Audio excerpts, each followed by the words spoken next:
বাবা, যেটা শুধুমাত্র একটা শব্দ নয়। বাবা মানে বিশাল এক নির্ভরতার আকাশ, নিরাপত্তার চাদর।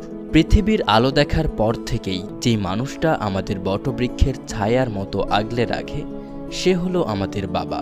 আমাদের চোখের সামনেই ঘুরে বেড়ানো হাজারো জীবন যোদ্ধার নাম বাবা। এমনই এক বাবা নামক যোদ্ধার গল্প শোনাবো আজ, যে কিনা তার মা মরা মেয়েকে নিয়ে সাজিয়েছিল একান্তই নিজের ভুবন। আজকের সিনেমাটি বাবা সম্পর্কে ভালোবাসা অনুভব করাবে আপনাকে। বাবা মেয়ের খুনসুটি, ভালোবাসা, তাদের বিচ্ছেদ ও দুজনকে ফিরে পাওয়া নিয়ে আজ এক্সপ্লেইন করতে চলেছি দেইভা থিরুমাগাল। মুভির শুরুতেই আমরা দেখি রাতের বেলা একটি গাড়ির ভেতর থেকে একজনকে নামিয়ে দেওয়া হয়। এরপর গাড়িটি নিয়ে সেখান থেকে চলে যায়। লোকটি নীলা নীলা বলে গাড়ির পেছনে ছুটতে থাকে, আর একটা সময় সে পড়ে গিয়ে রাস্তায় বেহুশ হয়ে যায়। তাকে সকালবেলা এমন অবস্থায় দেখে কয়েকজন মিলে রাস্তা থেকে সরিয়ে রাস্তার একটি পাশে ফেলে রেখে দেয়। আর ঠিক সে সময় তার জ্ঞান ফিরে। তাকে দেখে মনে হয় সে এই শহরের কিছুই চেনে না। একজন লোক তাকে ফলো করে, আর সে সুযোগ বুঝে তার পকেট মেরে সেখান থেকে পালাতে লাগে, কিন্তু পকেটমার জালের সাথে বেঁধে পড়ে যায়। আর সে এসে তার পা থেকে জালটি ছাড়িয়ে দেয় আর তাকে উঠে দাঁড়াতে সাহায্য করে। এটা দেখে পকেটমার একটু অবাক হয় এবং সে তার টাকাটা ফেরত দিতে লাগে, কিন্তু লোকটি টাকাটা ফেরত না নিয়ে সে শুধু নীলা নীলা বলতে লাগে। লোকটি তাকে পুলিশ স্টেশনে নিয়ে আসে, আর পুলিশ স্টেশনে আসার পর রিপোর্ট লেখার সময় সে পুলিশ অফিসারকে বলে কৃষ্ণা, চকলেট ফ্যাক্টরি, নীলা, আরও অনেক কিছু, যার কোনো অর্থই ইন্সপেক্টর বুঝতে পারে না। এখানে আমরা বুঝতে পারি তার নাম কৃষ্ণা এবং সে একজন মানসিক প্রতিবন্ধী। অকল্যান্ড থেকে সে এসেছে। তাকে আবারও জিজ্ঞেস করলে সে এই কথাগুলোই বারবার বলতে থাকে। পুলিশ তাকে আবার জিজ্ঞেস করে, তুমি কি চাও? কৃষ্ণা বলে সে নীলাকে হারিয়ে ফেলেছে, সে নীলাকে খুঁজতে চায়। পুলিশ মনে করে সে একজন পাগল, এই কারণেই তাকে এখান থেকে বের করে দিতে লাগে। তাকে যে কনস্টেবল এখান থেকে বের করে দিচ্ছিল সে বলে, মনে হয় নীলা হারিয়ে যায়নি, বরং তুমি নিজেই হারিয়ে গিয়েছ, আর তোমাকে হয়তো কেউ খুঁজছে। যদি নীলাকে খুঁজতে হয় তবে তুমি তোমার আত্মীয় স্বজন, বন্ধু অথবা একজন উকিলকে নিয়ে কোর্টে যাও। কোর্টে গেলে অনেক উকিল পাওয়া যাবে। উকিল নেওয়ার জন্য আসামি বহনের গাড়িতে চড়ে সে কোর্টে আসে। বিনোদ নামের একজন উকিল কৃষ্ণাকে অনেক বড় মক্কেল মনে করে, আর সে তাকে বলে, আমার বসের অনেক অভিজ্ঞতা আছে, যে কাউকে সে তুড়ি মেরে জেল থেকে বের করে আনতে পারবে। সে তার বস অনুরাধাকে ফোন দেয় এবং জলদি অফিসে আসতে বলে। অনু এই সময় কোর্টের রুমে ছিল। আসলে সে নতুন উকিল হয়েছে, আর নতুন হওয়ার কারণে সে কোনো কেস পাচ্ছিল না। কোর্ট রুমের ভেতরে ফোনে কথা বলার জন্য জজ সাহেব অনুকে এখান থেকে বের করে দেয়। অনু বের হওয়ার সময় একজন উকিলকে দেখা যায়, আর তার পাশে তার অনেক অ্যাসিস্ট্যান্ট এবং লোকজন ছিল। আর এগুলো দেখেই বোঝা যায় সে অনেক বড় মাপের একজন উকিল। এই উকিলের নাম বৈশাম। তার কাছে মামলা জয়ী হওয়া বড় কথা। সত্য মিথ্যার বিভেদ সে কখনোই খুঁজতে চায় না। অনুরাধা এসে কৃষ্ণার মামলার ব্যাপারে জানতে চায়, কিন্তু পুলিশ স্টেশনের মতেও এখানেও কৃষ্ণা চকলেট, গরু, গেট, অবলাঞ্জি কী সব বলতে থাকে, যার কোনোটাই অনুরাধা বুঝতে পারে না। তবে তারা বুঝতে পারে কৃষ্ণা একজন পাগল, আর এজন্যই তাকে কোনো রকমে বুঝিয়ে এখান থেকে বের করে দেয়। কিন্তু কৃষ্ণা এখান থেকে যায় না। অনুরাধা সহ কৃষ্ণার কাছ থেকে তারা সকলেই পালাতে লাগে, কিন্তু কৃষ্ণা তাদের পিছু করতে লাগে। অবশেষে অনুরাধা কৃষ্ণাকে বলে সে যদি নীলাকে চায় তাহলে এখানেই সে যেন অপেক্ষা করে, আর তারা গিয়ে নীলাকে খুঁজে নিয়ে আসবে। অনু বাড়িতে এসে দেখে তার বাবা তার জন্য এখনো অপেক্ষা করছে। সে বাবার সাথে কোনো কথা না বলে খেয়ে শুয়ে পড়ে। এখানে বোঝা যায় তাদের বাবা মেয়ের সম্পর্ক কিছুটা দ্বন্দ্ব চলছে। অনেক রাতে কোনো একজন অনুকে ফোন করে, আর তখনই অনু বিনোদকে সঙ্গে নিয়ে কোর্টে আসে। আসলে অনুরাধা কৃষ্ণাকে যেখানে অপেক্ষা করতে বলেছিল সেখানে দেখা যায় কৃষ্ণা আহত অবস্থায় পড়ে রয়েছে। আসলে কোর্ট বন্ধ হয়ে যাবার পরেও কৃষ্ণা এখান থেকে যেতে চাইছিল না, আর এজন্যই পুলিশ তাকে মেরেছে। কৃষ্ণার কাছে অনুর ভিজিটিং কার্ড থাকার জন্য পুলিশ অনুকে ফোন দেয়। কৃষ্ণা অনুকে বলে, তুমি আমাকে কথা দিয়েছিলে তুমি নীলাকে আমার কাছে নিয়ে আসবে। অনু আর বিনোদ দুজনে মিলে কৃষ্ণাকে নিয়ে একটি হসপিটালে যায়। এখানে একটি লোকের মধ্যে অনু কৃষ্ণা সম্পর্কে সামান্য কিছু তথ্য পায়। তবে লোকটি অনুকে বলে ভিক্টর নামের একজন রয়েছে যে কৃষ্ণা সম্পর্কে সব কিছুই বলতে পারবে। অবশেষে অনু ভিক্টরের সাথে যোগাযোগ করে এবং তাকে হসপিটালে ডেকে আনে। ভিক্টরকে দেখেই কৃষ্ণা বলে তারা আমার নীলাকে নিয়ে গেছে, আমি আমার নীলাকে ফেরত চাই। কথাগুলো বলে সে বিলাপ করে কাঁদতে লাগে। নীলা ভিক্টরকে কৃষ্ণার ব্যাপারে জিজ্ঞেস করে আর এরপর সিনেমা সিন ফ্ল্যাশব্যাকে চলে যায়। আমরা দেখতে পাই কৃষ্ণা একটি চকলেট ফ্যাক্টরিতে কাজ করছে। যখন সে ফ্যাক্টরির কাছে আসে তখন মূর্তি নামের একজন লোক তাকে বলে আজ সে কেন কাজ করবে না। কৃষ্ণা বলে আজ সে বাবা হতে চলেছে, কিন্তু আজ চকলেট ডেলিভারির দিন ছিল। মূর্তি কৃষ্ণাকে অনুরোধ করে সে যেন তাদের কাজে সাহায্য করে। কথাটি শুনে কৃষ্ণা তাদেরকে কাজ করতে সাহায্য করে। ভিক্টর এসে দেখে কৃষ্ণা আজও কাজ করছে। সে কৃষ্ণাকে বলে তোমার তো এই সময়ে হসপিটালে থাকার কথা, তুমি কেন এখানে কাজ করছো। এরপর সে কৃষ্ণাকে হসপিটালে পাঠিয়ে দেয়। হসপিটালে এসে কৃষ্ণা দেখে তার একটি ফুটফুটে সুন্দর মেয়ে হয়েছে। মেয়েকে দেখে কৃষ্ণার খুশির সীমা থাকে না। সে যখন তার স্ত্রীর ভানুর সম্পর্কে জিজ্ঞেস করে তখন একজন নার্স বলে ভানু তার সন্তানকে জন্ম দেওয়ার সময় মারা গেছে। কৃষ্ণার মন অনেক খারাপ হয়ে যায়। সে তার মেয়েকে নিয়ে বাড়িতে আসে এবং ভানুর শেষকৃত্য সম্পন্ন করে। রাতের বেলা মূর্তির বউ দেখে কৃষ্ণার মেয়ে কাঁদছে, কিন্তু কৃষ্ণা অন্যমনস্ক হয়ে বসে আছে। মূর্তির বউ এসে বাচ্চাটিকে ফিডারে করে দুধ খাওয়ায়। সে কৃষ্ণাকে বুঝিয়ে দেয় মেয়েটির জন্য কখন কি করতে হবে। কৃষ্ণা এসব বিষয়গুলো আস্তে আস্তে বুঝে ফেলে এবং সে তার মেয়ের নাম রাখে নীলা। সে তার মেয়েকে সঙ্গে নিয়ে চকলেট ফ্যাক্টরিতে কাজ করত এবং বাজারেও যেত। এভাবেই আস্তে আস্তে নীলা বড় হতে থাকে। একদিন নীলা কৃষ্ণাকে বাবা বলে ডাকে। সেদিন কৃষ্ণার খুশির সীমা থাকে না। এটা তার জীবনের সবচেয়ে আনন্দের দিন ছিল। সে তার মেয়েকে এতটাই যত্নে রাখার চেষ্টা করত যে সব সময় সে তার মেয়েকে নিজের সাথে রাখত। এভাবেই আস্তে আস্তে দিন চলে যেতে থাকে। একদিন নীলা তার বাবাকে জিজ্ঞেস করে বাবা আমার মা কোথায়। কৃষ্ণা বলে তোমার মা সৃষ্টিকর্তার কাছে। নীলা তাকে জিজ্ঞেস করে কেন। কৃষ্ণা বলে ভিক্টর বলেছে সৃষ্টিকর্তা ভালো মানুষগুলোকে সবসময় তার কাছে রাখে, আর এজন্যই সে তোমার মাকেও নিয়ে গিয়েছে। প্রতিটা দিন আর প্রতিটা সময় বাবা মেয়ের খুনসুটির মধ্য দিয়েই তাদের দিনগুলো হাসি খুশিতে কেটে যায়। একদিন একটি স্কুলের সামনে কৃষ্ণা তার মেয়েকে নিয়ে বসেছিল, আর এমন সময় স্কুলের মাঠে ছেলেরা বল খেলছিল, আর সেই বলটা কৃষ্ণার কাছে আসে। কৃষ্ণা বলটি এনে তার মেয়েকে দেয়, আর ঠিক তখনই ভিক্টর সেখানে আসে। ভিক্টর নীলাকে বল দিতে বলে। এরপর বলে তুমি কি স্কুলে পড়তে চাও। নীলা বলে তাহলে কি আমিও এখানে খেলতে পারবো। ভিক্টর বলে হ্যাঁ, আর ভালো করে লেখাপড়া করে একদিন তুমি বড় ডাক্তার হতে পারবে, আর তবে তুমি তোমার বাবার যত্ন নিতে পারবে। নীলা স্কুলে ভর্তি হতে চায়। এরপর কৃষ্ণা তার বন্ধুদেরকে সঙ্গে নিয়ে একটি জুতার দোকানে আসে নীলার জন্য জুতা কিনতে। দোকানদার তাদেরকে স্কুলের নাম জিজ্ঞেস করলে তারা কেউ বলতে পারে না, কিন্তু নীলা স্কুলের নাম বলে। অবশেষে তারা সেখান থেকে জুতা নেয়, কিন্তু কৃষ্ণার কাছে 180 টাকা কম ছিল, আর এজন্যই দোকানদার বলে আগামীকাল টাকা দিয়ে জুতোটা নিয়ে যাবেন। অবশেষে কৃষ্ণার সকল বন্ধুর কাছে যত টাকা ছিল সেগুলো তারা কৃষ্ণাকে দেয়। সবার এমন আচরণ দেখে দোকানদার অনেক ইমোশনাল হয়ে যায়। আরও কিছু টাকা বাকি থাকলে দোকানদার বলে এ টাকাটা আমি দিব। পরের দিন কৃষ্ণা তার মেয়েকে স্কুলের বাসে উঠিয়ে দেয়। কিছু সময় পর কৃষ্ণার মনে হয় আজ তো নীলার স্কুলের প্রথম দিন, আর এই কারণে নীলার সঙ্গে যাওয়া উচিত ছিল। সেও দৌড়াতে দৌড়াতে স্কুলে চলে যায়। স্কুলের দৃশ্যে দেখা যায় স্কুলের প্রত্যেকটা স্টুডেন্টের বাবা মা এসেছে। নীলা তার বাবাকে খুঁজতে লাগে। এমন সময় নীলা বাহিরে তার বাবার শীষ দেওয়ার শব্দ শুনতে পায়।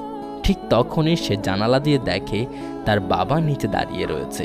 তারা বাবা মেয়ে ইশারায় কথা বলে। নীলা তার বাবাকে এখান থেকে চলে যেতে বলে। একদিন দেখা যায় নীলা হোমওয়ার্ক করেনি। ম্যাডাম তাকে কারণ জিজ্ঞেস করলে একজন বলে তার বাবা পাগল। ক্লাসের সকল বাচ্চারাই হাসতে শুরু করে। ম্যাডাম সবাইকে চুপ থাকতে বলে আর নীলাকে বলে তোমার খাতা কেন খালি, যদি কাল থেকে হোমওয়ার্ক না করো তাহলে ক্লাসে ঢুকতে দেব না। নীলা সে ছেলেটিকে বলে সে পাগল নয়। আজকেও নীলা হোমওয়ার্ক করে আনেনি, আর এজন্যই ম্যাডাম তাকে ক্লাসে ঢুকতে দেয়নি। একজন ম্যাডাম এসে নীলাকে বলে তুমি কেন এখানে রয়েছ। সে বলে রাইমা ম্যাডাম আমাকে ক্লাসে ঢুকতে দেয়নি কারণ আমি হোমওয়ার্ক করে আনতে পারিনি। সে নীলাকে বলে, তোমার মা তোমাকে সাহায্য করে না? নীলা বলে, আমার মা নেই, সে সৃষ্টিকর্তার কাছে চলে গেছে। আসলে এই ম্যাডামের নাম হলো সোয়েতা। এটা সহ তার বাবার আরও 13টি স্কুল রয়েছে তামিলনাড়ুতে। সে স্কুল পরিদর্শন করতে এসেছে। সে শিক্ষকদের বলে, শিক্ষার ক্ষেত্রে আমাদের পদ্ধতি একটু ভিন্ন, আমাদের সবার অভিভাবকদের মতো আচরণ করতে হবে। সে রাইমাকে বলে, আমি যেন কোনো বাচ্চাকে ক্লাসের বাইরে দাঁড়ানো অবস্থায় না দেখি। স্কুল থেকে বের হয়ে যাওয়ার সময় সোয়েতাকে নীলা জিজ্ঞেস করে, তুমি এখানে কি করো? সোয়েতা বলে, আমি কোনো কিছুই করি না। নীলা তাকে আবার বলে, তাহলে তো তোমাকে রামিয়া ম্যাডাম বকা দিবে। সোয়েতা বলে, সে আমাকে কিছু বলবে না, আর যদি তোমাকে কিছু বলে তাহলে অবশ্যই তুমি আমাকে বলবে। রাতের বেলার দৃশ্য দেখা যায়, বাবা মেয়ে দুজনেই একসাথে শুয়েছিল। নীলা বজ্রপাতে অনেক ভয় পায়, আর এই কারণেই বাবা নীলার কান চেপে ধরে রাখে। বজ্রপাত থেমে গেলে তারা বাবা মেয়ে বৃষ্টির পানিতে খুনসুটি করে। একদিন ক্লাসে একজন ম্যাডাম বলে, আমাদের স্কুলে বার্ষিক অনুষ্ঠান অনুষ্ঠিত হবে, আর এখানে সকল বাচ্চাদের অংশগ্রহণ করতে হবে, আর প্রত্যেকের ছড়া ও কবিতা গান এগুলো বলতে হবে। একজন প্রতিবেদনকারী এসেছে। ঠিক তখনই নীলা সোয়েতার কাছে আসে। এ সময় প্রত্যেকটা শিক্ষককে নিয়ে সোয়েতা বসে কথা বলছিল। এমন সময় নীলা এসে তার নাম ধরে ডাকে। নীলা সবাইকে বাহিরে যেতে বলে। নীলা সোয়েতাকে বলে, মনে হচ্ছে স্কুলে একজন বড় ডাইনোসর আসবে। সোয়েতা বলে, মানে? নীলা বলে, হয়তো কোনো প্রতিবেদনকারী আসবে, যাকে আমাদের ছড়া এবং কবিতা বলে শোনাতে হবে। তুমি কি আমাকে সাহায্য করবে? সোয়েতা বলে, হ্যাঁ। নীলা তো এটাই জানতো না যে আসলে সোয়েতাই সেই প্রতিবেদনকারী। সোয়েতা নীলাকে নিয়ে বসে গল্প করছিল। এমন সময় স্কুলের ছুটি হয়। একজন ড্রাইভার এসে বলে, ম্যাডাম, নীলাকে নিয়ে যাওয়ার সময় হয়েছে। সোয়েতা বলে, তুমি অন্য সব বাচ্চাদের নিয়ে যাও, আমি নিজেই নীলাকে বাড়িতে পৌঁছে দেব। এদিকে স্কুলের বাসে নীলা আসেনি দেখে কৃষ্ণা 8 কিলোমিটার রাস্তা দৌড়াতে দৌড়াতে স্কুলে আসে এবং সেখানেও নীলাকে পায় না। স্কুলের গার্ড কৃষ্ণাকে নিয়ে সেই ড্রাইভারের বাড়িতে যায়। অবশেষে ড্রাইভার জানায় সোয়েতা ম্যাডাম নীলাকে নিয়ে গেছে। বাড়িতে আসলে দেখে নীলা বসে রয়েছে। মূর্তির বউ বলে, চাবিটা আমাকে দিয়ে যেতে পারতে, ম্যাডাম অনেক সময় দাঁড়িয়েছিল। নীলা বলে, সে ম্যাডাম নয়, ওর নাম সোয়েতা। রাতের বেলা নীলা বসেছিল। এমন সময় কৃষ্ণা তার কাছে আসলে নীলা তাকে বলে, বাবা মায়ের মতো তুমিও কি আমাকে ছেড়ে চলে যাবে? কৃষ্ণা বলে, কখনোই নয়, তুমিও তো আমাকে ছেড়ে গিয়েছিলে। জানো আমি তোমাকে কোথায় কোথায় খুঁজেছি? নীলা তার বাবাকে সরি বলে। সে তার বাবাকে বলে, স্কুলে একটা কম্পিটিশন হবে, একটা গল্প শোনাতে হবে, আর এজন্যই দেরি হয়ে গেছে। কৃষ্ণা বলে, আমি তোমাকে গল্প শেখাবো, আমি অনেকগুলো গল্প জানি, কিন্তু গল্পগুলো তোমাকে কাল বলবো, আর তুমি আমাকে কথা দাও কখনোই আমাকে ছেড়ে যাবে না। নীলা তার বাবাকে চাঁদ দেখিয়ে দেয় আর বলে, আমি যদি হারিয়ে যাই তাহলে ওই নীলাকে বলবে। যেহেতু কৃষ্ণা তার মেয়েকে কথা দিয়েছে গল্প বলার, তাই কৃষ্ণার মিশন শুরু হয় গল্প খোঁজার। সে তার সকল বন্ধুকে জিজ্ঞেস করে, কিন্তু কারো কাছে কোনো গল্প না পেয়ে অবশেষে সে মূর্তির বউয়ের কাছে আসে। মূর্তি এসে দেখে কৃষ্ণা তার বউকে আটকে রেখেছে গল্প শোনার জন্য। অবশেষে মূর্তি কৃষ্ণাকে বলে, আমি অনেক গল্প জানি, তুমি আমার সাথে এসো। মূর্তি কৃষ্ণাকে বলে, তুমি তো অনেক সুন্দর একজন যুবক, তোমার তো বিয়ে করা উচিত। আসলে সে তার বউয়ের কাছ থেকে কৃষ্ণাকে দূরে রাখতে চায়। সে নিজেই কৃষ্ণার জন্য একটা মেয়ে খুঁজতে চায়, যে নীলার দেখাশোনা করবে। কৃষ্ণা বলে, নীলাকে দেখাশোনার জন্য রাজি তো রয়েছে। রাজি হলো মূর্তির বউয়ের নাম। রাতের বেলা কৃষ্ণা নীলাকে অনেকগুলো গল্প শোনায়, কিন্তু এগুলো একটিও কাজের নয়। তবে নীলা খুব আনন্দ পায়, আর গল্প শুনতে শুনতে একটা সময় সে ঘুমিয়ে পড়ে। পরের দিন স্কুলের অনুষ্ঠানের দৃশ্য দেখানো হয়, আর দেখা যায় সোয়েতা নীলাকে 2টি ছড়া শিখিয়েছে। এর মধ্যে যে কোনো একটি সে নীলাকে বলতে বলে। অবশেষে নীলা খুব সুন্দর করে তার ছড়াটা আবৃত্তি করে। কৃষ্ণা উঠে নীলার কাছে যেতে চায়, কিন্তু মূর্তি নিষেধ করে। অবশেষে মূর্তির বউ কৃষ্ণাকে হাত ধরে নীলার কাছে নিয়ে যেতে লাগে, আর এটা দেখে মূর্তি জ্বলে পুড়ে ছারকার হয়ে যাচ্ছিল। নীলা এখানে প্রথম স্থান অধিকার করে, আর সে সোয়েতার কাছ থেকে পুরস্কার গ্রহণ করে। অবশেষে নীলা জানতে পারে সোয়েতা স্কুলের প্রতিবেদনকারী। নীলা অনেক ভয় পায় এবং লজ্জা পায়। এদিকে সোয়েতা নীলাকে কৃষ্ণার কোলে রেখে অবাক হয়ে যায়। নীলাকে কৃষ্ণার কোলে দেখে সে মূর্তিকে জিজ্ঞেস করে, সে কে? মূর্তি বলে, ও আসলে নীলার বাবা। নীলার মায়ের কথা জিজ্ঞেস করলে বলে, নীলার মা ভানু মারা গিয়েছে, আর এই পাগলটার কাছে নীলাকে দেখে মনে হচ্ছে বানরের গলায় মুক্তোর মালা। জানি না মেয়েটার ভবিষ্যৎ কি হবে। শ্বেতা খুব ইমোশনাল হয়ে যায় এবং কাঁদতে কাঁদতে সে তার নিজের রুমে চলে আসে। নীলা তার বাবাকে ফোন করে আর বলে, বাবা তুমি কোথায়? আমি ওই কৃষ্ণাকে ছবিতে দেখেছিলাম আর সে এখানে। সে নীলার কথাও বলে। আর এমন সময় নীলা তার সাথে দেখা করতে আসে। সে নীলাকে জড়িয়ে ধরে কাঁদে। নীলা শ্বেতার দু চোখ থেকে জল মুছে দেয় আর বলে, আমি আপনাকে কখনোই ডাইনোসর বলে ডাকবো না। শ্বেতা আবার নীলাকে জড়িয়ে ধরে। কৃষ্ণা নীলাকে বাড়িতে নিয়ে যেতে চায় আর তখনই শ্বেতা বলে নীলা বাড়িতে যাবে না। শ্বেতা নীলাকে জোর করে ধরে রাখে আর কৃষ্ণাকে কয়েকজন মিলে সেখান থেকে জোর করে বের করে দেয়। কৃষ্ণা নীলা নীলা বলে চিৎকার করতে থাকে আর নীলা তার বাবাকে ডাকতে লাগে। কৃষ্ণা নীলাকে সেখান থেকে নিয়ে পালাতে লাগে আর সকলেই তার পিছু যেতে লাগে। ঠিক সে সময় শ্বেতার বাবা আসে আর সে কৃষ্ণাকে ছেড়ে দিতে বলে। অবশেষে তারা কৃষ্ণার বাড়িতে আসে আর এখানে আমরা জানতে পারি ভানু অন্য কেউ নয়, সে শ্বেতার বোন, অর্থাৎ শ্বেতা হলো নীলার মাসি। এখানে শ্বেতার বাবা রাজেন্দ্র নীলার ছবি দেখে বলে, তুমি আমার বড় মেয়ে।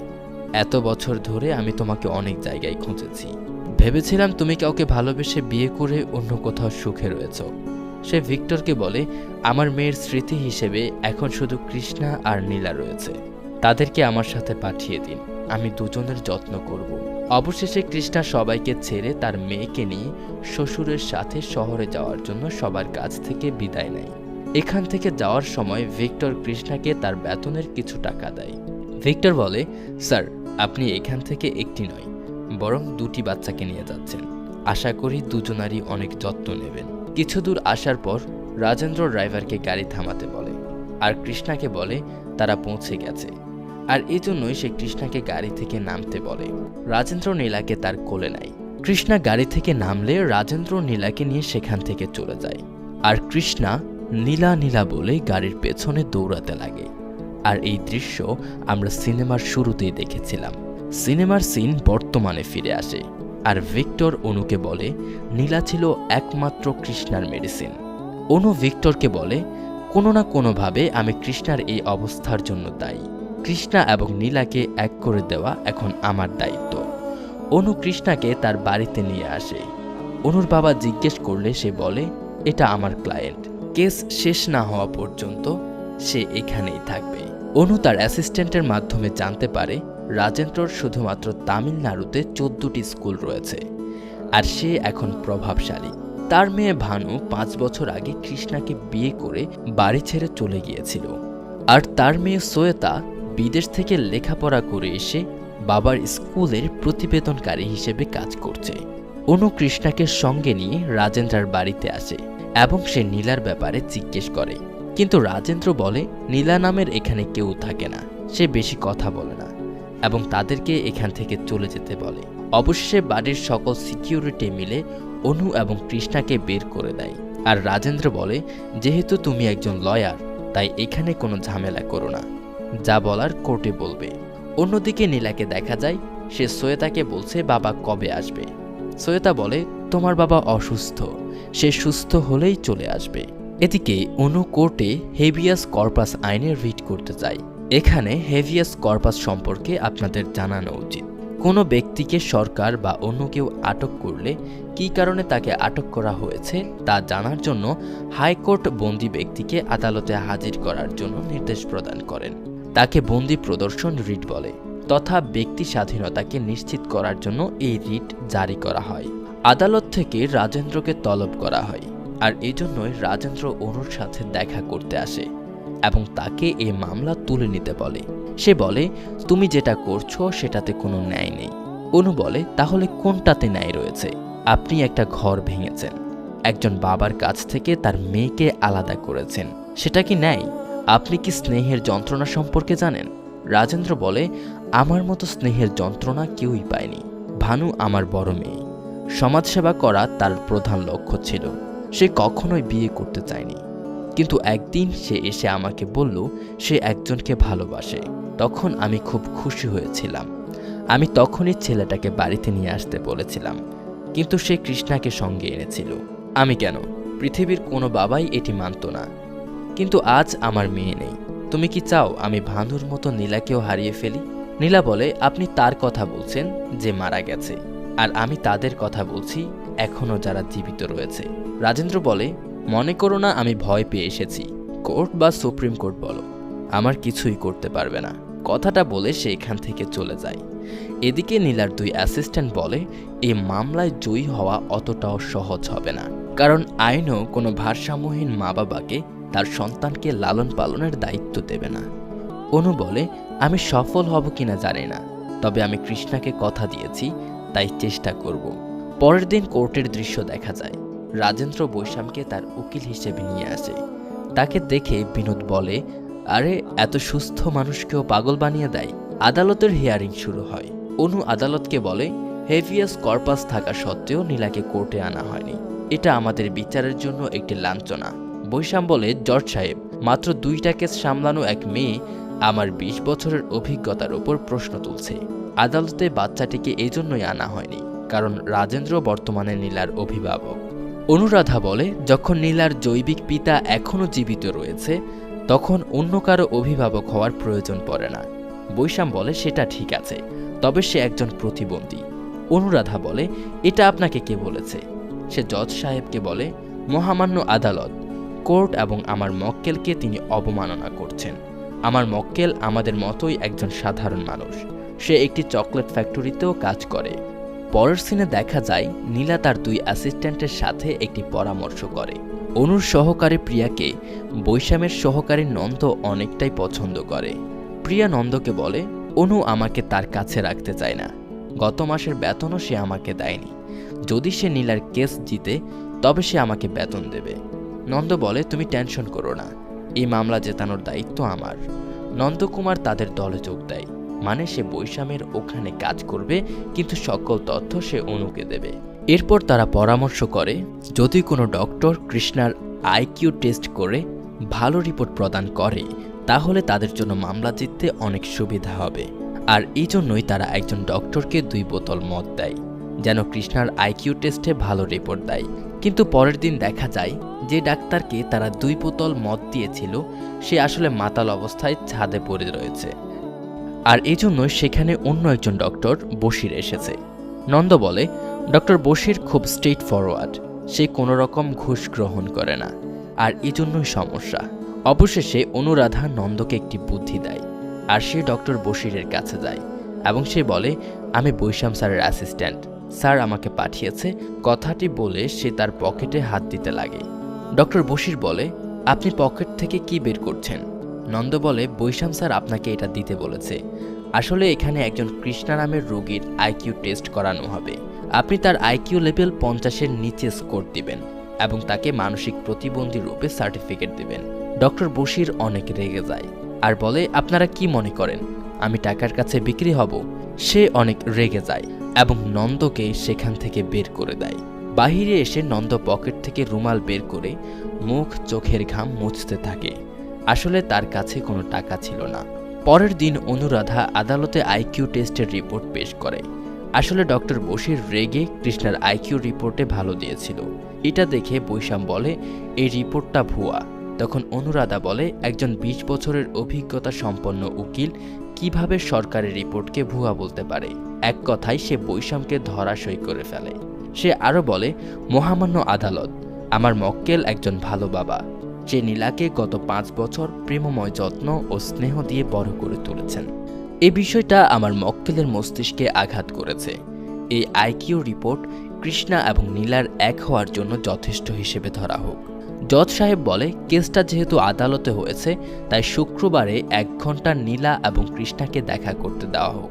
রাজেন্দ্র বৈশাম বলে, নীলাকে কৃষ্ণার সাথে দেখা করালে ঝামেলা বাড়বে, কিন্তু বৈশাম বলে, এটা আমাদের জন্য ভালো হবে, কারণ কৃষ্ণা নীলার সাথে দেখা করতে পারবে না। আদালতে প্রথমে তার আমার মুখোমুখি হতে হবে। কৃষ্ণা রান্না করছে। অনু কৃষ্ণাকে জিজ্ঞেস করলে কৃষ্ণা জানায় নীলা দুধ ভাত খেতে পছন্দ করে। অনু বলে, নীলা আসলেই খুব ভাগ্যবান যে তার মতো একজন বাবা পেয়েছে। এই কথাগুলো নীলার বাবা পাশে দাঁড়িয়ে শুনছিল। বৈশাম এবং রাজেন্দ্র নীলাকে নিয়ে কোর্টে আসে। অনু কৃষ্ণাকে নিয়ে কোর্টে আসছিল, কিন্তু দেখা যায় রাস্তায় অনেক জ্যাম বেঁধেছে। অনু জ্যামের কারণ খুঁজতে এসে দেখে বৈষম্যের লোকজন রাস্তা আটকে জ্যাম সৃষ্টি করছে। অনু কৃষ্ণাকে নিয়ে হেঁটেই কোর্টের উদ্দেশ্যে রওনা হয়। বিনোদ অনুকে ফোন করে কৃষ্ণাকে কার পার্কিংয়ে আনতে বলেন। বৈষম্যের এক অ্যাসিস্ট্যান্ট ফোন করে জানায় যে অনু কৃষ্ণাকে নিয়ে কোর্টে আসছে। বৈষম্য তখন রাজেন্দ্র এবং নীলাকে নিয়ে সেখান থেকে চলে যেতে লাগে, কিন্তু একজন পুলিশ বলে এখনও আরও 2 মিনিট সময় রয়েছে, আর এর পরেই আপনারা যেতে পারবেন। এদিকে অনু কৃষ্ণাকে নিয়ে রাস্তা পার হতে লাগলে সে সময় সিগন্যাল পড়ে, আর এই কারণে কৃষ্ণা রাস্তায় দাঁড়িয়ে যায়। সে ট্রাফিক আইন অমান্য করতে চায় না। অবশেষে সিগন্যাল শেষ হলে অনু তাকে নিয়ে কোর্টের উদ্দেশ্যে রওনা হয়। সময় শেষ হওয়ার কারণে বৈষম্য রাজেন্দ্রকে পেছনের দরজা দিয়ে নীলাকে নিয়ে যেতে বলে, আর সে আসে গাড়ি পার্কিংয়ের জায়গায়, কারণ সেখানে সে কৃষ্ণার মুখোমুখি হতে চায়। দেখা যায় অল্পের জন্য কৃষ্ণা তার মেয়ের সাথে দেখা করতে পারে না। নীলাকে নিয়ে গাড়িতে করে তারা চলে যেতে লাগে, আর কৃষ্ণা সেই গাড়ির পেছনে ছুটতে লাগে। কৃষ্ণা নিচে পড়ে যায়, সে পড়ে থেকে নীলার চলে যাওয়া দেখতে থাকে। বৈষম্যের একজন অ্যাসিস্ট্যান্ট তাকে ফোন করে জানায় কৃষ্ণা পেছনে রয়েছে। বৈষম্য সেখানে গেলে দেখে কৃষ্ণা সেখানে নেই, কিন্তু নীলার জন্য রান্না করে আনা দুধ ভাত সেখানে পড়ে রয়েছে। বৈষম্যের পিছু পিছু নন্দ একটি হোটেলে আসে। এরপর সে ওয়াশরুমে যায়, আর ঠিক সেই সময় মূর্তি আসে বৈষম্যের কাছে। মূর্তি বলে কৃষ্ণার সকল বন্ধুদের সে নিয়ে এসেছে, তাদেরকে কোর্টে নিয়ে গেলে এক ঝটকায় এই মামলা জিতে যাবেন। বৈষম্য বলে প্রয়োজন ছাড়া কেউ যেন রুমের বাহিরে না যায়, আমি কাল সকালে গাড়ি পাঠিয়ে দেব। এইসব কথা নন্দ বাথরুম থেকে শুনছিল, এবং এই কথাগুলো সে অনুরাধাকে বলল। অনুরাধা বলে কালকের মধ্যে মূর্তিকে আমাদের বোঝাতে হবে। এরপর তারা সেই হোটেলে যায়। তারা হোটেলের মধ্যে সবাইকে খুঁজতে লাগে, কিন্তু সিসিটিভি ক্যামেরায় হোটেল কর্তৃপক্ষ তাদেরকে দেখতে পায়। অবশেষে তারা যখন সঠিক রুমে গিয়ে কড়া নাড়ে, ঠিক তখনই হোটেল কর্তৃপক্ষ এসে তাদের সঙ্গে নিয়ে যায়। বিনোদ তাদের সাথে না থাকার কারণে বিনোদকে তারা নিতে পারে না। এদিকে মূর্তি রুমের বাহির থেকে বের হলে কৃষ্ণার বন্ধুরাও তার পিছু পিছু বের হয়। আসলে কৃষ্ণার বন্ধুরাও প্রত্যেকেই মানসিক ভারসাম্যহীন ছিল। সিসিটিভি ফুটেজে কৃষ্ণা তার বন্ধুদেরকে দেখে চিনতে পারে এবং অনুকে বলে। অনু সেই অনুযায়ী বিনোদকে খুঁজতে বলে। অনু বিনোদকে বলে মূর্তির শরীরে চেক শার্ট এবং হরিণের মতো তার দাঁত। সে রুম নাম্বারটাও বলে দেয়। বিনোদ কৃষ্ণার এক বন্ধুকে মূর্তি মনে করে তাকে বোঝায়। এরপর সে এসে অনুরাধাকে বলে মূর্তি কোর্টে আসবে না, কিন্তু দেখা যায় মূর্তি সকলকে নিয়ে উপস্থিত হয়। বৈষম্য প্রমাণ করে কৃষ্ণার সকল বন্ধু পাগল, আর সে বলে কৃষ্ণা নিজেও পাগল। অনুরাধা বলে অন্য সব সাক্ষী দ্বারা এটা প্রমাণ করা যায় না যে কৃষ্ণা পাগল। এরপর মূর্তিকে কাঠগড়ায় ডাকা হয়। তাকে জিজ্ঞেস করলে সে বলে কৃষ্ণা বাচ্চাদের মতো, সে অপ্রকৃতস্থ। সে আদালতের কাছে বলে দয়া করে নীলাকে কৃষ্ণার হাতে তুলে দেবেন না, তাহলে নীলার জীবন শেষ হয়ে যাবে। তাকে এখান থেকে চলে যেতে বললে সে বলে বৈষম্য স্যার অনেক টাকা খরচ করে আমাদের এখানে এনেছে, যা যা শিখিয়ে দিয়েছিল আমি সব কিছুই বলেছি। বৈষম্য স্যারের আরও কোনো গুরুত্বপূর্ণ প্রশ্ন থাকতে পারে। সবাই বুঝতে পারে বৈষম্য আসলে তাদেরকে শিখিয়ে এনেছে। জর্জ সাহেব বৈষম্যকে বলে আপনি এগুলো কি করছেন? বৈষম্য কিছু বলতে যাবে, এমন সময় জজ সাহেব আদালতের মুলতবি ঘোষণা করেন। কৃষ্ণার সকল বন্ধু এবং মূর্তি তারা এসে কৃষ্ণার সাথে দেখা করে। অন্যদিকে দেখা যায় নীলার মন অনেক খারাপ। শ্বেতা তার মন ভালো করার জন্য অনেক চেষ্টা করে, কিন্তু পারে না। এদিকে শ্বেতার বয়ফ্রেন্ড তাকে বলে সবসময় নীলা নীলা করতে থাকো কেন, তাকে নিয়ে এতটা টেনশন করো না, বিয়ের পর তুমি আমার সাথে থাকবে। শ্বেতা বলে নীলা কি আমাদের সাথে থাকবে না? তার বয়ফ্রেন্ড বলে এখানে তোমার বাবা তার খুব ভালো খেয়াল রাখবে, আর প্রয়োজনে আমি তার সকল খরচ বহন করব। শ্বেতা বলে আমার দিদি আমার মায়ের মতো ছিল, তুমি আমার জীবনে থাকবে কিনা সে সম্পর্কে আমি নিশ্চিত না, কিন্তু নীলা ছাড়া আমার অন্য কোনো জীবন নেই। পরের দিন আবার শুনানি শুরু হয়। বৈষম্য জর্জ সাহেবকে বলে আমি মানছি কৃষ্ণা আমাদের মতো একজন সাধারণ মানুষ, তবে কেন সে কোর্টে আসছে না? অনুরাধা বলে নাগরিক কেসে বাদীর আসার প্রয়োজন পড়ে না। জজ সাহেব বলে যদি প্রতিপক্ষ তাকে প্রশ্ন করতে চায় তাহলে অবশ্যই তাকে আসতে হবে। অনুরাধা বলে ঠিক আছে, তবে এই আদালত যেন এটাও বিবেচনা করে নীলাকেও কোর্টে আনার জন্য। অবশেষে নীলাকেও কোর্টে আনতে বলে। রাতের বেলা কৃষ্ণা অনুরাধার সাথে রাজেন্দ্রর বাড়ির সামনে আসে, আর এখানেই এসে কৃষ্ণা শীষ দিতে লাগে। বাবার শীষের শব্দ শুনে নীলা ঘুম থেকে উঠে জানালায় যায় এবং সেখান থেকে সে তার হাত বের করে দেয়। এটা দেখে কৃষ্ণা অনেক খুশি হয়ে যায়। সে নীলার কাছে যেতে লাগলে অনু তাকে থামায়। শ্বেতা জেগে দেখে নীলা তার কাছে নেই, সে জানালার কাছে দাঁড়িয়েছে। এমন সময় আকাশে বিদ্যুৎ চমকায়। কৃষ্ণা অনুরাধাকে জড়িয়ে ধরে। এই জড়িয়ে ধরায় অনুরাধার সবকিছুই যেন ওলটপালট হয়ে যায়। সে কৃষ্ণাকে নিয়ে অনেক কিছুই কল্পনা করতে শুরু করে। নীলা শ্বেতাকে বলে, আমি আমার বাবাকে দেখতে চাই। শ্বেতা বলে, তোমার বাবার শরীর ঠিক নেই। নীলা বলে, আমার কাছে মিথ্যা বলা বন্ধ করো, তুমি তো তোমার বাবার সাথে আছো, তাহলে আমি আমার বাবার সাথে কেন থাকতে পারবো না? এই উত্তর শ্বেতা দিতে পারেনি। এদিকে নন্দকে বৈশাম তার অফিসে ডাকে, কারণ সে নন্দের কল লিস্ট দেখেছে যে নন্দ সবসময় অনুরাধার সাথে ফোন কলে কথা বলে। নন্দ তাকে বলে, এজন্যই আমি ভাবছি আমার সকল তথ্য কিভাবে ফাঁস হচ্ছে। সে তাকে ধমকায় আর বলে, তাদের প্ল্যানটা আমাকে বলো। নন্দ বলে, কাল কৃষ্ণা কোর্টে আসবে না, তারা কোর্টে বলবে আপনি কৃষ্ণাকে কিডন্যাপ করেছেন। বৈশাম নন্দকে বলে, এতদিন আমার খেয়েছিস কিন্তু আমার কোনো কাজ করিসনি, আজ আমার একটা কাজ করে দে। এরপর নন্দ কৃষ্ণাকে এনে বৈষমের হাতে তুলে দেয়। বৈষম তাকে তার বাড়িতে বন্দি করে রাখে আর আগামীকাল কোর্টে পেশ করতে চায়। রাতের বেলা কৃষ্ণা কাশির শব্দ শুনতে পায়। পাশের রুমে গিয়ে দেখে একজন বাচ্চা জ্বরে কাঁপছে। তার মাথায় হাত বুলিয়ে কৃষ্ণা বাড়ি থেকে বের হয়ে যায়। গার্ডরা তার পিছু পিছু যেতে লাগে, কিন্তু তাকে তারা ধরতে পারে না। বৈশাম নন্দকে বলে, তুই ওকে পালিয়ে যেতে সাহায্য করেছিস। অন্যদিকে দেখা যায় অনুরাধা এবং বিনোদ তারা দুজন মিলে কৃষ্ণাকে খুঁজছে। ডক্টর এসে বৈশামের ছেলেকে চেক আপ করে। সে বৈশাম এবং তার স্ত্রীর উপর রেগে যায় আর বলে, আগে নিজের সন্তানের যত্ন নিন, এরপরে সমাজের মঙ্গলের জন্য কাজ করবেন।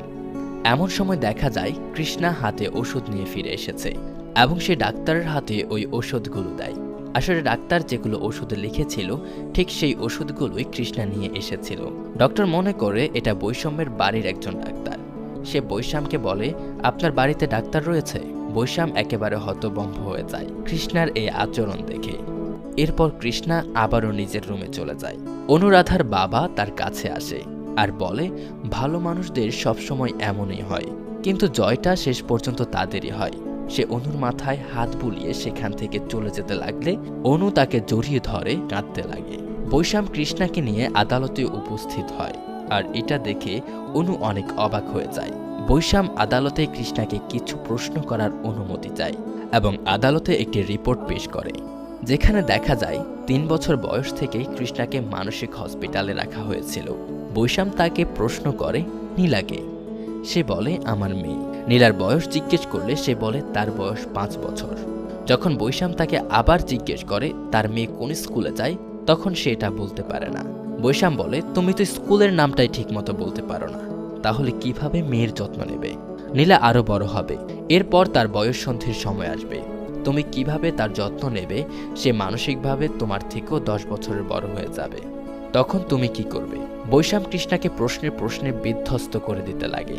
তার কোনো প্রশ্নের সঠিকভাবে উত্তর কৃষ্ণা দিতে পারছিল না। বৈশাম বলে, তুমি তো নীলাকে ডক্টর বানাতে চেয়েছিলে, কিন্তু তোমার কি মনে হয় তুমি তাকে নার্স বানাতে পারবে? এমন সময় শ্বেতা নীলাকে নিয়ে আসে। নীলাকে দেখে কৃষ্ণা অনেক খুশি হয়। কৃষ্ণা এবং নীলা দুজনে দুজনের কাছাকাছি আসতে চায়, কিন্তু তাদের বাধা দেওয়া হয়। নীলা এবং কৃষ্ণা ইশারায় অনেক কথা বলে। বৈশাম জর্জ সাহেবকে অনেক কথাই বলছিল। সে লক্ষ্য করে তার কথা আসলে কেউ শুনছে না। সবাই অবাক হয়ে নীলা এবং কৃষ্ণার ইশারায় কথা বলা দেখছে। পুরো কোর্টরুম জুড়ে এক অদ্ভুত রকমের দৃশ্যের সৃষ্টি হয়। প্রত্যেকেই এই দৃশ্যটা দেখে ইমোশনাল হয়ে পড়ে এবং বৈশামও আবেগে আপ্লুত হয়ে যায়। সে আদালতের কাছে বলে, নীলা কৃষ্ণার সাথে থাকলে তার কোনো আপত্তি নেই। কোর্টের বাহিরে এসে কৃষ্ণা এবং নীলার খুনসুটি দেখে সকলেই আবেগপ্রবণ হয়ে ওঠে। অনুরাধা বৈশামকে বলে, স্যার, এ মামলায় আমি বা আপনি কেউ জয়ী নয়। এখানে কৃষ্ণা এবং নীলার নিঃশর্ত ভালোবাসার জয় হয়েছে।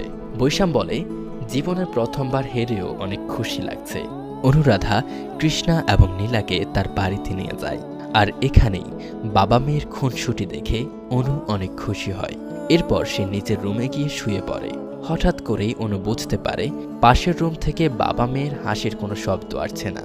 সেখানে গিয়ে দেখে নীলা এবং কৃষ্ণা নেই। অন্যদিকে দেখা যায় কৃষ্ণা নীলাকে নিয়ে শ্বেতার কাছে এসেছে। সে নীলাকে শ্বেতার কোলে তুলে দেয় এবং শ্বেতাকে বলে, ও যদি আমার কথা জিজ্ঞেস করে তাহলে বলবেন আমি অসুস্থ। এরপরে নীলার দৈনন্দিন জীবনের রুটিন শ্বেতাকে বলতে লাগে। অনুরাধা এসে দেখে কৃষ্ণা এখানে আর নীলা শ্বেতার কোলে। অনুরাধা কৃষ্ণাকে জিজ্ঞেস করে, এটা তুমি কি করলে? আসলে কৃষ্ণার কোর্টের সেই কথা মনে পড়ছিল। বৈশাম বলেছিল, কৃষ্ণা, তুমি নীলার সাথে থাকলে তুমি ওর যত্ন নিতে পারবে না, বরং ওর তোমার যত্ন নিতে হবে। সে অনুকে বলে, আমি নীলাকে যত্নে বড় করতে পারবো না, কিন্তু ওরা পারবে। নীলা একদিন অনেক বড় ডাক্তার হবে। কথাটা বলে সে ওখান থেকে বের হয়ে যেতে লাগে। কৃষ্ণার শেষ কথা ছিল নীলার ভবিষ্যৎ উজ্জ্বল হোক। আর এখানেই সিনেমাটির শেষ হয়ে যায়। তো বন্ধুরা, কেমন ছিল আজকের সিনেমার গল্প অবশ্যই জানাবেন। দেখা হবে নতুন কোনো ভিডিওতে। সে পর্যন্ত সবাই ভালো থাকবেন, সুস্থ থাকবেন। আল্লাহ হাফেজ।